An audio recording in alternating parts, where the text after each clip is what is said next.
We're going to be in Matthew chapter 5 today, starting in verse 13. Yesterday, I watched some Gordon Ramsay videos. He was teaching how to make the perfect hamburger. He'd gone to a little restaurant. He was going in as a consultant. They were having tough times. They had a good location. They had a good chef, but they weren't doing too good. And he said, "Do you have a hamburger?" And they said, "No." He said, "Well, who has the best hamburgers in town?" He said, "You can't really get a good hamburger at any of the good restaurants in town." So he went through that and he said, "Well, we're going to make a hamburger here." He said, "I'm going to teach you how to make the best hamburger." And I watched some of that. Then I watched another shorter video just to see if he wasn't dealing with the restaurant, how he would make it himself. He started with the meat and he started out putting some salt, some Himalayan sea salt in it, and he mixed it all up real good. He made it patties. He said, "Now I want you to take your Hexclad skillets." That's the one he's selling all the time. Says it's the best in the world. He wants to take your skillet, take it up to medium high heat, and put a little bit of butter in that, and drop the patty in it and let it begin to caramelize. And don't flip it more than one time. You should never flip your hamburger patty more than one time. So let it stay there for about 2 minutes. Once it's in the pan, he sprinkles more salt on it. And he covers it up. After 2 minutes, he uncovers it. He flips it the one time he's going to flip it, and he takes more salt and he sprinkles it on the top and puts the lid back on, cooks it another 2 minutes. Now he takes the lid off again, puts a piece of cheese on, more salt. Then he puts another piece of cheese on top of that one, more salt, puts the lid back on it. He's turned the heat off. It's just going to sit there. The cover on it's going to help melt the cheese, keep it nice and moist.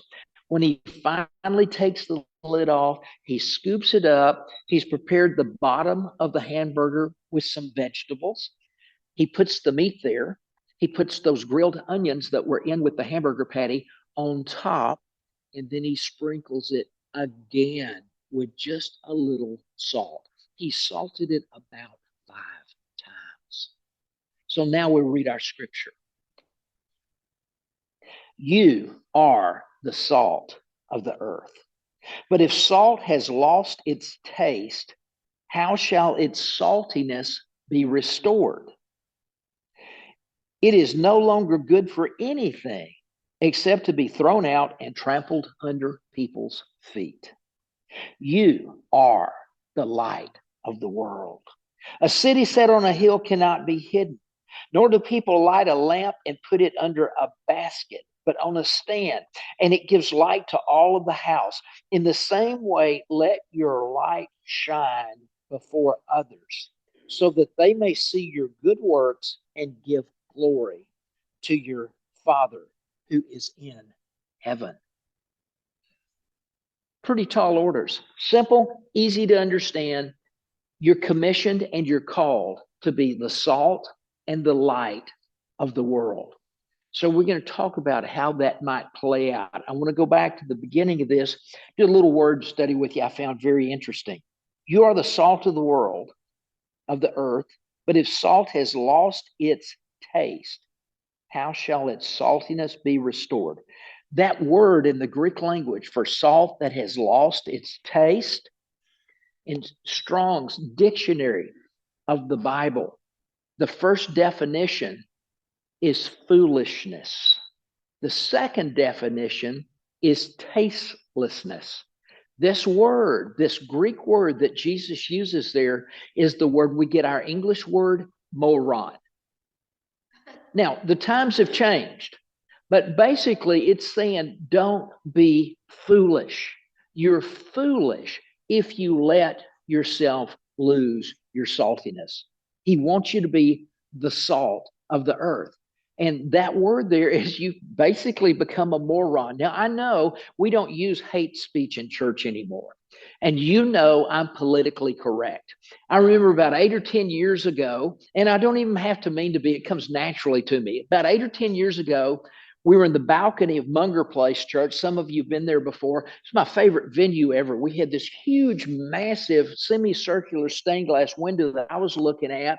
The seats are stadium style, so they're coming down, and the whole beautiful church was behind me. And one morning, I'm just teaching a lesson, going out and talk about something. Somebody had done something that was really stupid. I used the S word. There were two little girls, Kels, who often sits back there in the back, had bought her little bitty, beautiful blonde girls with her that day. Her babysitter bailed on her, so she just brought them. They each had an iPad. They were totally entertained. They were sitting perfectly still.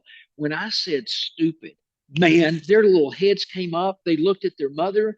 I mean, they couldn't believe a man of God had said stupid. I didn't even know.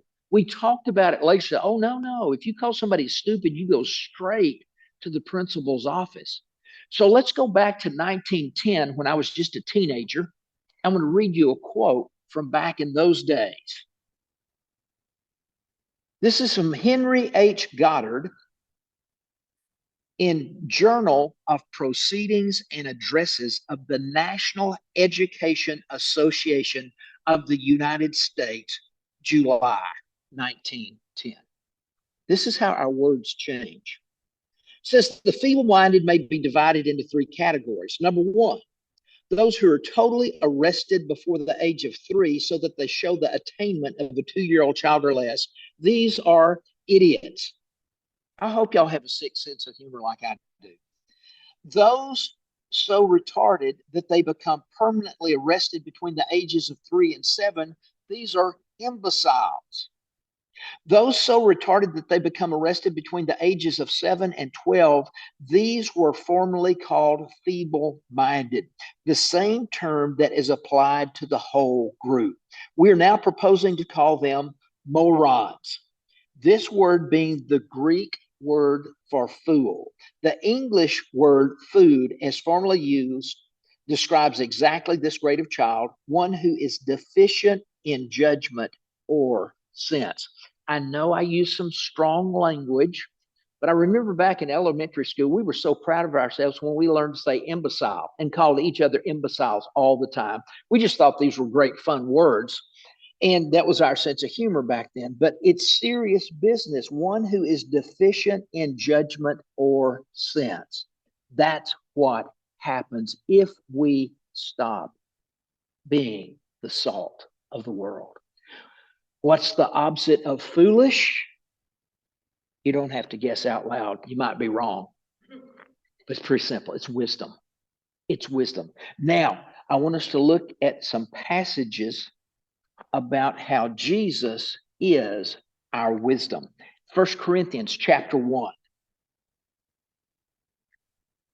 says in verse 19, "For it is written, I will destroy the wisdom of the wise, and the discernment of the discerning I will thwart."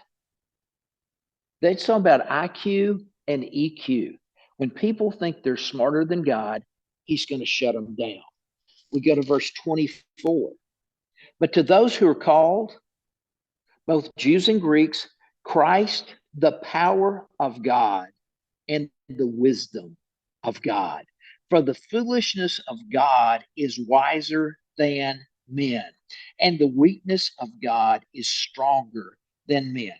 Verse 30, "And because of him, you are in Christ Jesus, who became to us the wisdom of God, the righteousness and sanctification and redemption, so that it is written, let the one who boasts, boast in the Lord." Chapter 2, verse 14. "The natural person does not accept the things of the Spirit of God, for they are folly to him, and he is not able to understand them because they are spiritually discerned. The spiritual person judges all things, but is himself to be judged by no one. For who has understood the mind of the Lord so as to instruct him? But we have the mind of Christ." So when you think about this, you look at the wisdom of God, you look at wisdom is a person. Power is a person. It's the person of Jesus, the Christ. He is within you with all of his wisdom and his power. We're becoming a minority faster and faster and faster as Christians.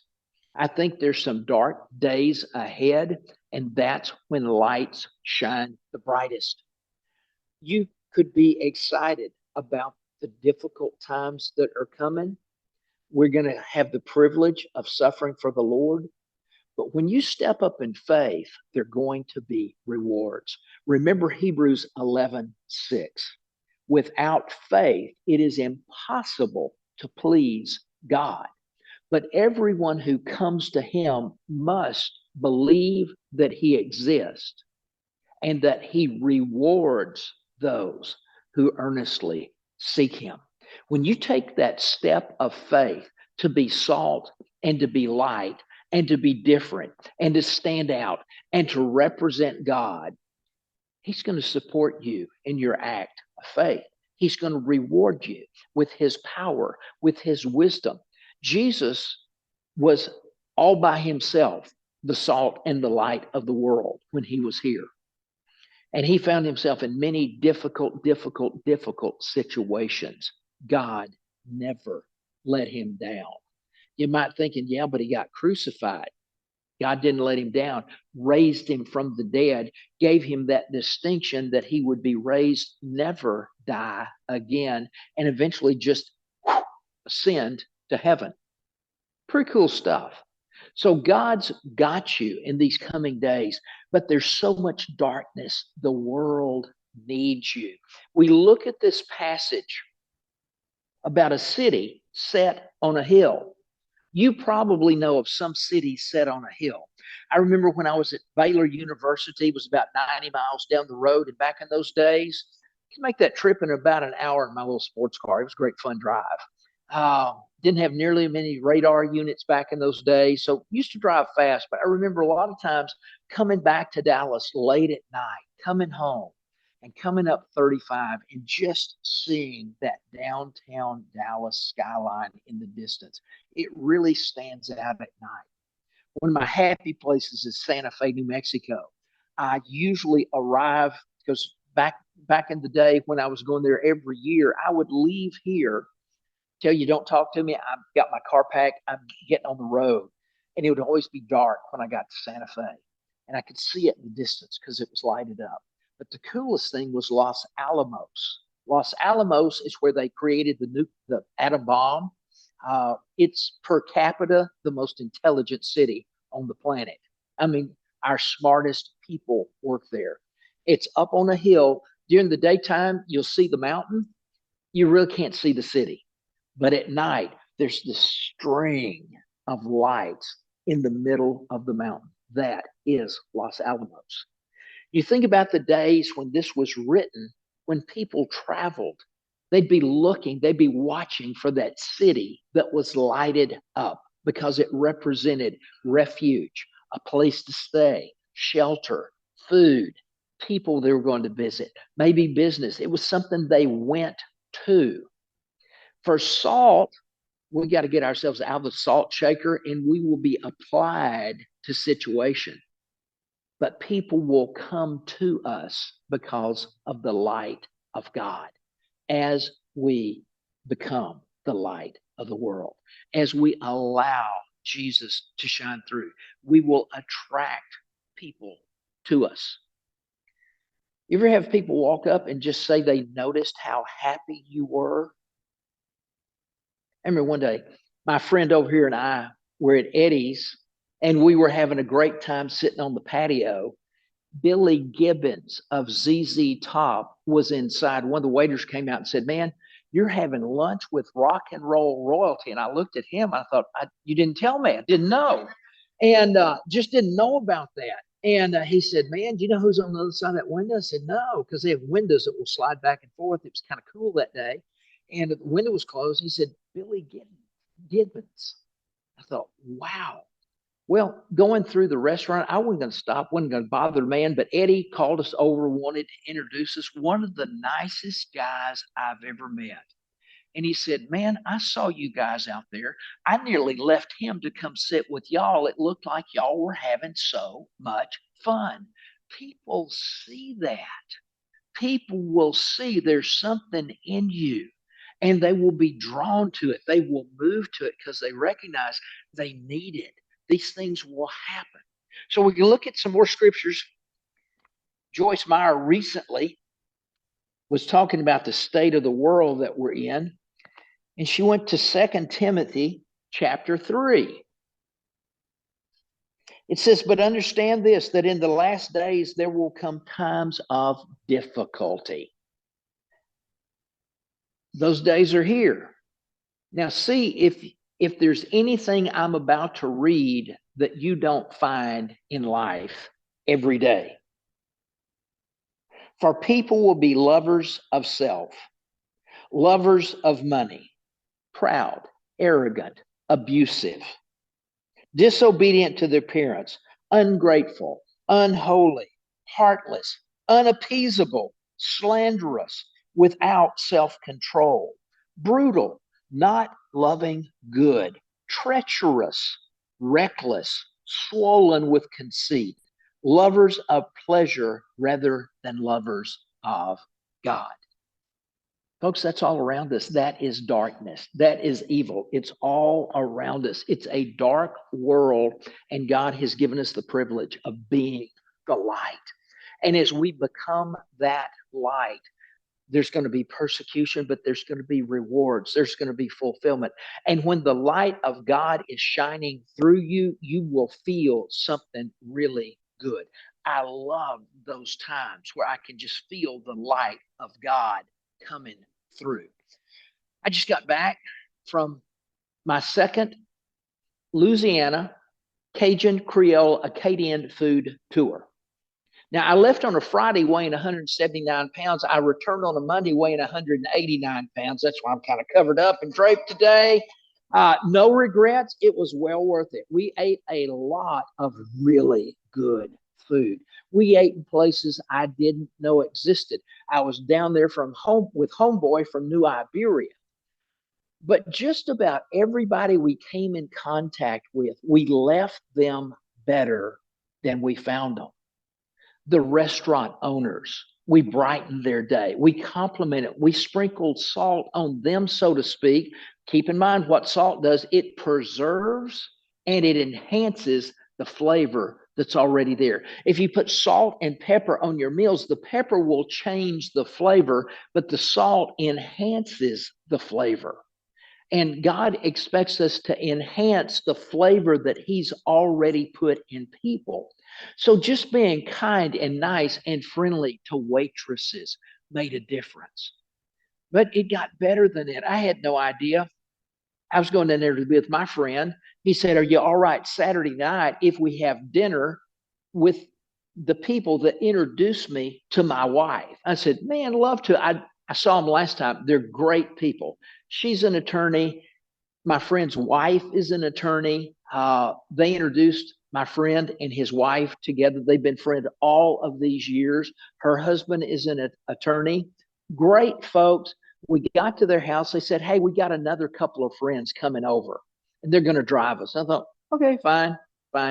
You know, we're good with that. Turns out it was a former congressman, United States congressman from Louisiana. He was driving his Mercedes Sprinter van. So we went in style, chauffeured by a U.S. congressman. Now we have some significant political differences of opinions, but we had a very, very intelligent adult conversation. And I think it was able to be a little bit of salt and a little bit of light to him as he was to me.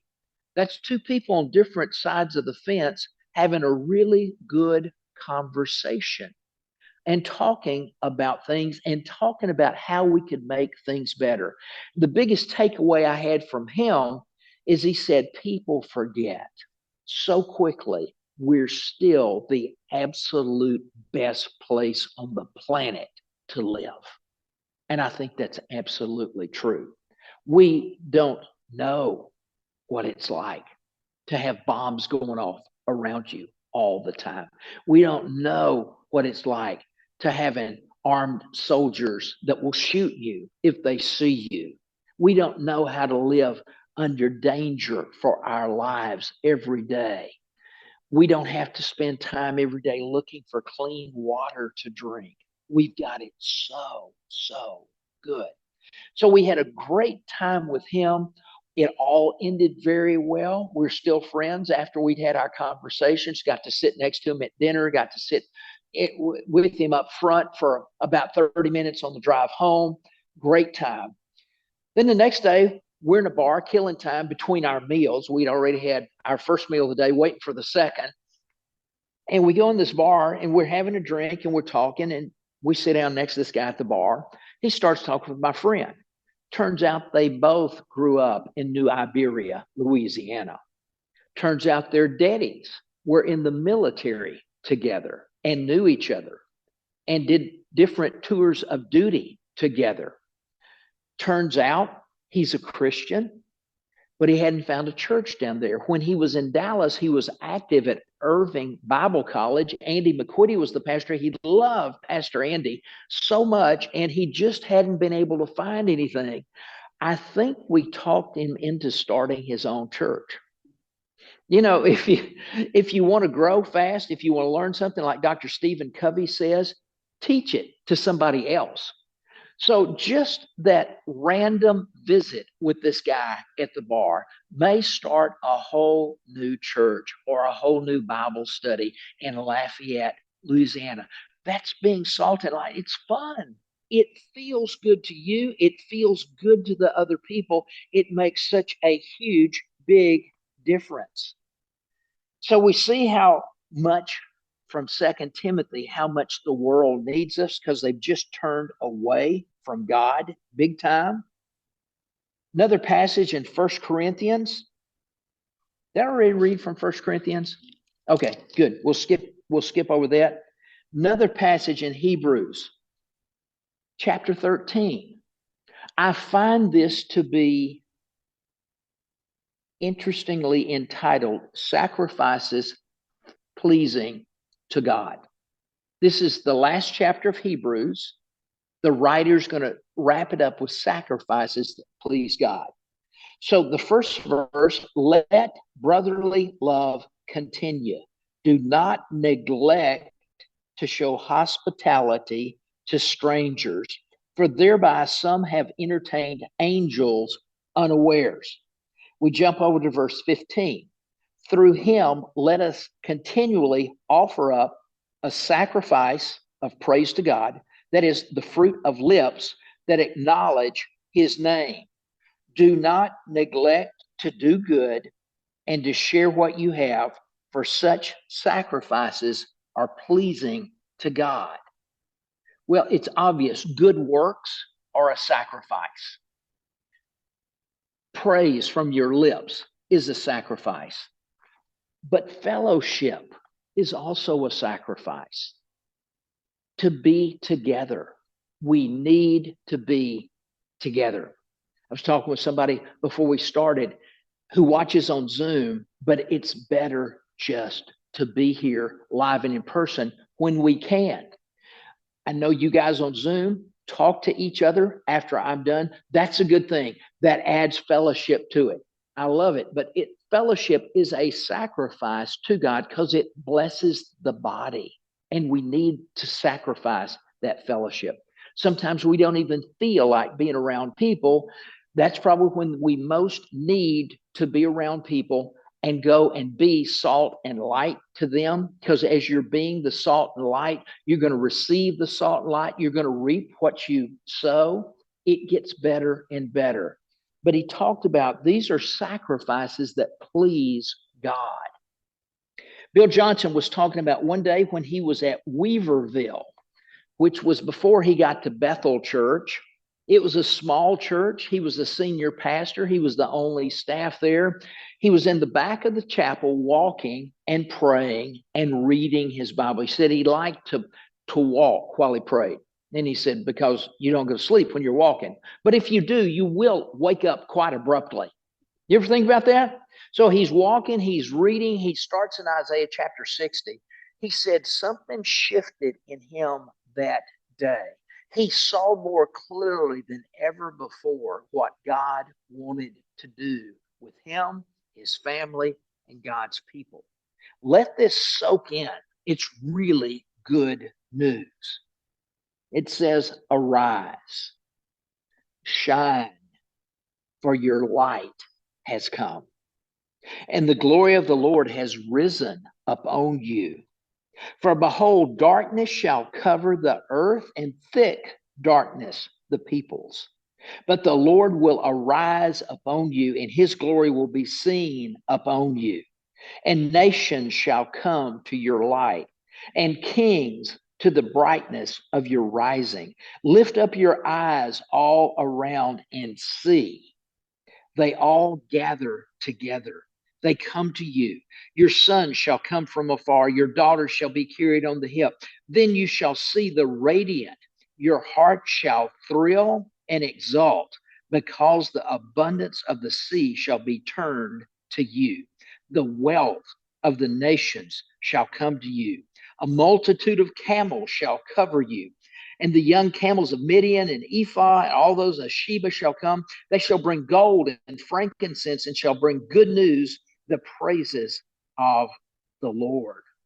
And the flocks of Kedar shall be gathered to you. The rams of Nabaioth shall minister to you. They shall come up with acceptance on my altar, and I will beautify my beautiful house. What they understood was the house was the tabernacle or the temple. We're the house now. You're the house of God. You are the temple of the Holy Spirit of the living God. And he's going to beautify you because you are his house. You are the one that carries him. Wherever you go, the kingdom goes. Wherever you go, the Spirit of God goes. Wherever you go, the light of God goes. Wherever you go, the salt of the earth that enhances the flavor in the people goes. It makes a huge difference. So there's good things coming when we obey God with this. I'm going to wrap it up in Jeremiah, a very familiar verse. In Jeremiah chapter 29, verse 11, you probably know it well. Just to be different rather than quote it, I'm going to read it to you out of the ESV. It says, for I know the plans I have for you, declares the Lord. Plans for welfare and not for evil, to give you a future and a hope. Then you will call upon me and come and pray to me, and I will hear you. You will seek me and find me when you seek me with all your heart. I will be found by you, declares the Lord. And I will restore your fortunes and gather you from all the nations and all the places where I've driven you, declares the Lord. And I will bring you back to the place from which I sent you into exile. They're in Babylon. God sent them into exile from Jerusalem. Kind of strange. God works that way. Have you ever thought about all the cities that are known for different things? Like, how did Austin come to be the music capital of Texas? But it did. God knows these things. He knew the day was coming where Babylon would be so lost and so dark that he wanted to send people to them. He sent his people in exile. God did it. He did it for a long time. He said, here are the things that it says, verse 4. Thus says the Lord of hosts, the God of Israel, to all the exiles whom I have sent into exile from Jerusalem to Babylon. Build houses and live in them, plant gardens and eat their produce. He goes on and on. You're going to be there for a long time. Verse 7, but seek the welfare of the city where I have sent you into exile, and pray to the Lord on its behalf. For in its welfare you will find your welfare. It's kind of a wake-up call to me. God planted me in Dallas in 1953. Been here for a long time. Been getting tired of it. I've been thinking it's getting too crowded. The density downtown where I live is just becoming crazy. I was up in a high rise the other day, and a friend was pointing out to me, where they're building all the new buildings. They're building another narrow building that's going to be 84 stories. That's a tall building. That's lots of people in a small space that are all going to be driving out the bottom of that thing, crowding the roads even more. But as I read this, I thought, I need to pray for the welfare of the city. God put me here. Just because I thought it was interesting, think about all the different capitals we have. Nashville is the country music capital of the world. Austin says they're the music capital of Texas. Some people in Dallas might disagree with them. High Point, South Carolina is the furniture capital of the world. New Orleans is the murder capital of the world per capita. Yuma, Arizona, it's the lettuce capital. Ketchikan, Alaska, the salmon capital. Fallbrook, California, the avocado capital. Kewanee, Illinois, the hog capital. Blackfoot, Idaho, potato capital. And somewhere I went this past weekend, I didn't even know it existed. Breaux Bridge, Louisiana. It's the crawfish capital of the world. I saw the crawfish fields. They grow them in fields. Kind of interesting. And then Sunset, Louisiana. That's the rooster fighting capital of the world. That's how I had dinner with the senator on Saturday night, or the congressman there. You never know what you're going to find. Then you've got New York City, fashion capital of the country. Greenville, South Carolina, the religious capital. 87% of the people in Greenville have a professed faith in God. That's the highest in the country per capita. Las Vegas, I know your mind's starting to wander there. It's the capital of the most celebrity chefs in the world. So God had a plan. He knew what different cities would become. He knew when they would get dark, he needed to put some light there. Wherever you're living, you're the light. As I visited with the congressman, we were talking about, he said, you know, there are problems in the White House, but there's possibly even more problems in God's house because we haven't been the salt and the light that our country needed. Our forefathers were. Our country has drifted from God, but it's the salt and the light people that can bring this country back to God, one person at a time. God knows what he's doing. He's commissioning us to be his salt and light. So I'm hoping you'll make a difference in this dark world. Dr. Tony Evans loves New York City. Back in 2002, he and his wife had made a trip there for their vacation. They had gone to New York City. They'd had a great time. They'd seen the shows. They'd been in some good restaurants. They just loved all of so much, all the people there. They were having so much fun. They got a taxi back to the airport. When they got to the airport, there was quite a long line to check their baggage in. They got out of the cab. They put their luggage on the sidewalk. They're standing there. After about 20 minutes, and it's not going anywhere, he left his wife there in line. He went up to the front line. He said, what's going on? They don't have any electricity. This was the 2002 power outage that took out the East Coast.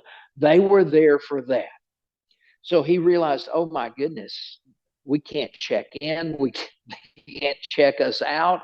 Planes can't land. Planes can't take off. No radio contact because there's no electricity. He immediately called his administrative assistant. You know, administrative assistants can move the world for you. She got on the phone. He said, hey, we need a place to stay close to the airport. They're going to go so fast right now because they just shut down the airport. They told us, y'all go away. The airport is closed. Nothing is going to happen. And we don't know when the power will be back. So administrative assistant got on, found the Crown Plaza at LaGuardia. They had one room left. She said, hold it for me. The lady said, I'll hold it for you for 15 minutes, and that's it. It's our last room. It's going to go like that. We've already got people down in the lobby who would like to have it. So 15 minutes is it. Well, they got a cab. They got in there about 5. They checked in. They walk in the hotel. It's candlelit in the lobby. There's no air conditioning. There's no music. There's no electricity. The restaurants are closed. It's dark except for the candles. By this time of day, it's gotten dark. They have to take their candles up the stairwells to get to their room. They get to this room. It's suffocatingly hot. There's no air in there. They've put their candles around, and she was going to go see if she could open a window. And she tried to get over there. She pulls the draperies back, and suddenly light rushes in. She's looking at this jet black, dark city with no electricity, but across the street, there's a Marriott. Big red letters shining through the window, lighted up, lights in the room. She could hear music coming when she got a window open. And it didn't take them long to figure out there's a lot more joy across the street than where we are right now. And they decided to go see what's going on over there. They go across the street, they walk into the lobby, there are televisions everywhere. And on the televisions, which are working, it's talking about the blackout in New York City. They get to see all about it there. And he says, I got to find out about this. He finds an assistant manager and says, I got to ask you a question. Why do you have electricity and the rest of the whole city does not have any? He said, we got something nobody else has. When we built this hotel, we put a gas-powered generator in the basement because we don't want what's going on inside here affected by what's going on out there. Darkness was all around, but there was a light inside. You are that light. You're surrounded with darkness. People are engulfed in darkness. You've got the only light around. They're going to be drawn to you. They're going to come across the street to you because your light is shining. You're going to save them. You're going to preserve them. You're going to enhance the flavors that God has put in them. You're going to make a difference in their life. And that's how we're going to turn this country back to God, one person at a time, simply being his salt and his light.